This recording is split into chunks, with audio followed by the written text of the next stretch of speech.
Sir. இன்னைக்கு special cook with கோமாளியில் Priya ma'am செஞ்ச மசூர் தால் பீஸா. இது ரொம்பவே ஈஸியாக செஞ்சாலும் ரொம்ப ஹெல்த்தியான ரெசிப்பும் கூட. அதுக்கு ஒரு கப் அளவுக்கு மசூர் தால் எடுத்து நல்லா வாஷ் பண்ணிட்டு வாட்டர் ஆட் பண்ணி 3-4 hours வந்து அதை ஊற விட்டுருங்க. இப்போ இதுக்கு வந்து நம்ம ஒரு மயோனைஸ் செய்ய போகிறோம். அதுக்கு 10-15 கேஷ்யூ எடுத்துட்டு அதை கொஞ்சமாக வாட்டர் ஆட் பண்ணி 15 minutes ஊற வைங்க போதும். தென் அதை வந்து ஒரு மிக்சர் ஜாருக்கு ட்ரான்ஸ்ஃபர் பண்ணிட்டு ஒரு 4 பல்லு பூண்டு, கொஞ்சமாக மிளகு, ஒரு 1/2 லெமனை ஸ்க்வீஸ் பண்ணி அடித்து எடுத்துக்கோங்க. உங்களுக்கு சூப்பரான மயோ வந்து ரெடி ஆகிடுச்சு.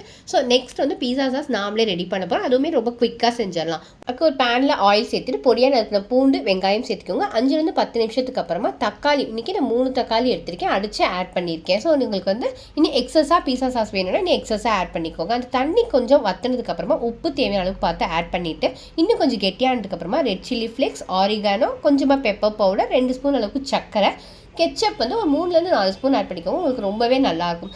ஸோ இது எல்லாத்தையும் மிக்ஸ் பண்ணி விடுங்க. லோ ஃப்ளேம்லேயே வச்சுருந்தீங்க அப்படின்னா பீஸா சாஸ் கன்சிஸ்டன்சிக்கு உங்களுக்கு வரும் பார்த்தீங்களா, அந்த டைமில் இதை எடுத்து தனியாக வச்சுருங்க. இப்போ நம்ம மசூர் தால் 3-4 hours ஆயிடுச்சு. ஸோ இந்த ஸ்டேஜில் மிக்சர் ஜாருக்கு ட்ரான்ஸ்ஃபர் பண்ணிட்டு உப்பு, 4 பல்லு பூண்டு, கொஞ்சமாக தண்ணி விட்டு இந்த கன்சிஸ்டன்சிக்கு அரைச்சி எடுத்துக்கோங்க. ஸோ வந்து இது கூடவே நம்ம லெமன் ஒரு 1/2 லெமனும் அது கூடவே பேக்கிங் பவுடர் 1/2 ஸ்பூனும் சேர்த்துட்டு மிக்ஸ் பண்ணிவிட்டு நம்ம நார்மலாக தோசை எப்படி போடுவோமோ அந்த மாதிரி பேனில் வந்து ஊற்றி தான் எடுக்க போகிறோம். ஸோ பேனில் பேட்டர் ஆட் பண்ணுறதுக்கு முன்னாடியே கொஞ்சம் ஆயில் அப்ளை பண்ணிவிட்டு ஆட் பண்ணுங்கள். உங்களுக்கு வந்து ஃப்ளிப் பண்ணுறதுக்கு ஈஸியாக இருக்கும். ஸோ 5 minutesக்கு அப்புறமா ஃப்ளிப் பண்ணிட்டு மேலே வந்து அதுக்கு மேலே பீஸா சாஸ் அப்ளை பண்ணிவிட்டு நான் சென்டரில் மட்டும் மயோ வந்து கொடுக்குறேன். உங்களுக்கு வேணும்னாலும் ஃபுல்லாகவும் நீங்கள் வந்து அதை அப்ளை பண்ணிக்கலாம்.